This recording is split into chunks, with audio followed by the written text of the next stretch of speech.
legendary British, Brit-poppy-ish space rock neo-psychedelic band are back. They became very well known in the 90s with albums like Ladies and Gentlemen, We Are Floating in Space, an album that I consider one of the best in the 90s, always been one of like my personal favourite 90s albums.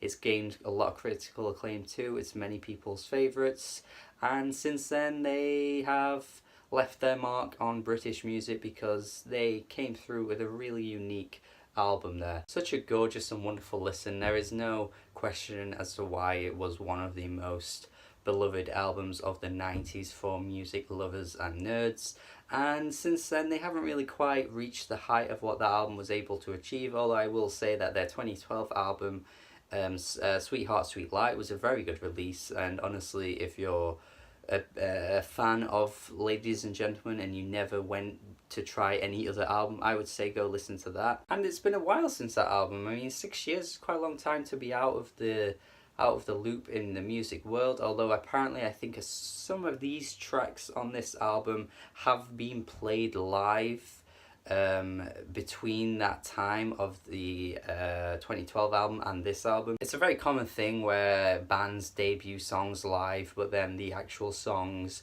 either don't make it onto an album or they make it onto the next album, which doesn't come out for quite a while. And Nothing Hurt is an album that's been receiving quite a lot of hype, quite a lot of praise. A lot of people were heavily anticipating this one for being one of the better ones of 2018. And Jason Pierce of Spacemen 3 fame produced this album as well. So you just know by knowing he's producing it, there's that space rocky aesthetic that's going to make its way back into spiritualized music. I can't speak, fuck this. And this is a very solid release. This is a good album, I can't deny that. I can see this making a lot of people's year-end lists.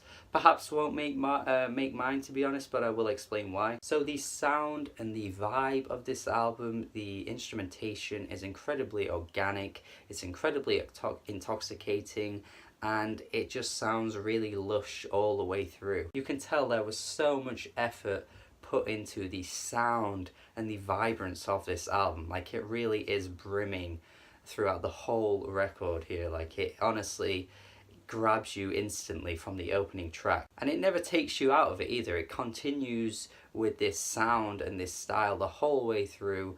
It's incredibly consistent. I must say that the production on here is probably the best feature of this album, I would say. Like, if you're gonna listen to this with some really good headphones, laying in bed late at night, I cannot really think of anything better than that. Now, I did use the word intoxicating earlier, but I think what takes me out of that psychedelic experience for me is the vocals on this album. I'm not gonna say that the vocalist is gotten worse over time or he's not performing to his best, but there's just something about the tone of his voice that just doesn't quite sit with me well. I think Jason as a producer just knocks it out of the park with these sounds on this album. These soundscapes are wonderful, but his vocals just feel like they're stretching at times. Like, he's really kind of like trying so hard to like sound on beat and fit in the vibe of the album, and it feels quite forced to me. I think an album like this just needs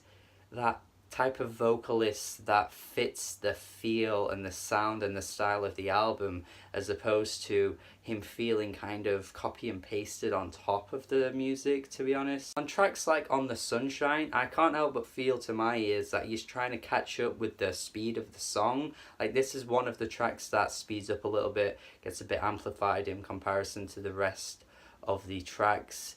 But yeah, I can't help but notice that he just sounds like he's falling behind a little bit, and he's trying his best to sort of catch up and be on par with everything else. I don't know if it's just my ears and I'm listening to this completely wrong, but it's something I just can't help but shake away. Like, it's just something that sticks out to me in a very sore kind of way. Now, the complete opposite just seems to happen on tracks like Let's Dance, where the instrumentation is just so beautiful and moving in such a fluid way. It's absolutely gorgeous to listen to, and his vocals fit the beat perfectly. Like, it doesn't sound like any point where he's trying to stretch out his vocals beyond what he can achieve. It just sounds incredibly natural. Here it comes as well, the perfect tempo for Jason's voice. I think I do believe that this is very similar to what you would hear on Ladies and Gentlemen, but that's not something to take away from the track.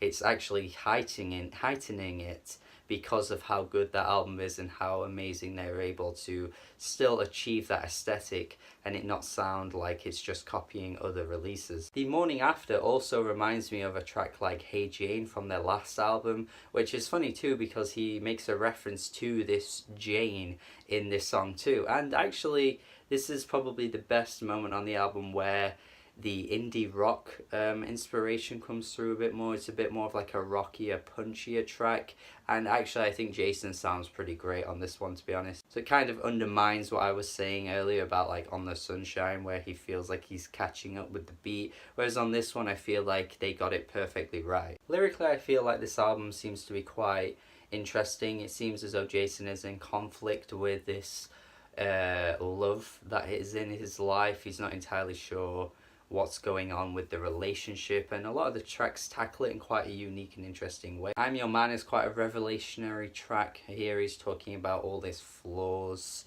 You know, he's kind of laying them out pretty openly. You know, he's saying here like he's wasted, he's faded, he's uneducated, but he can still be your man. But the thing is, on this track he's kind of being a bit contradictory as well, because he's like, I could be honest, I could be true, but he's not really like adamant on what he's gonna be. So I feel as though like he's had that much experience with relationships in his life that he's just at a point where he just doesn't know how he's gonna be, so he's trying to be as honest as he possibly can. And tracks like The Prize, once again, he's just not sure what his life needs, because he says on this track, you know, he doesn't know if love even is the prize. So if love isn't the prize, then what is? You know, love is like the most important thing that you can be given in life, and the most important thing that you can give in life too. And he's at a point if he doesn't even know if that's something that is important to him, or if it's something that he can achieve, which is incredibly dark and depressing when you think about it. But what boils down to it all though on this album, I think, is just fear. Like, he's just so scared, he doesn't know what he needs or wants. So like on the opening track, A Perfect Miracle, where he's confessing to this woman that he's changed his address, he's sorry, but he kind of has to leave and stuff like that. It adds another layer to this album as well. I mean, it's beautifully, meticulously crafted, but, you know, Jason as a person just can't get out of his own head. He just can't begin to understand what it means to be successful in a loving relationship. It's like the music's a blanket and he's just wrapped himself in it because there's nothing else to protect himself. It really is quite a sad album, but it also lingers as well because of how we get this incredible sound of the album too. I just think at times the vocals just don't quite match up with what they're going for as a band, to be honest. Perhaps that's something people are going to love about it, but for me it's not quite getting there, to be honest, which is a huge shame because I think there's so much to appreciate and love about this album, and I think a lot of people will love it. It's a relic that has so much soul and is going to live on forever. Yeah. I think a strong 7 out of 10 seems fair from me. Let me know your thoughts on this album if you have listened to it and if you like it more than me, if it's one of your favourites of the year. If you don't like it, whatever, let me know. Subscribe to the channel for more reviews. Have a good day. Listen to Spiritualized because they're a very good band. Then have a good day. Then yeah, bye.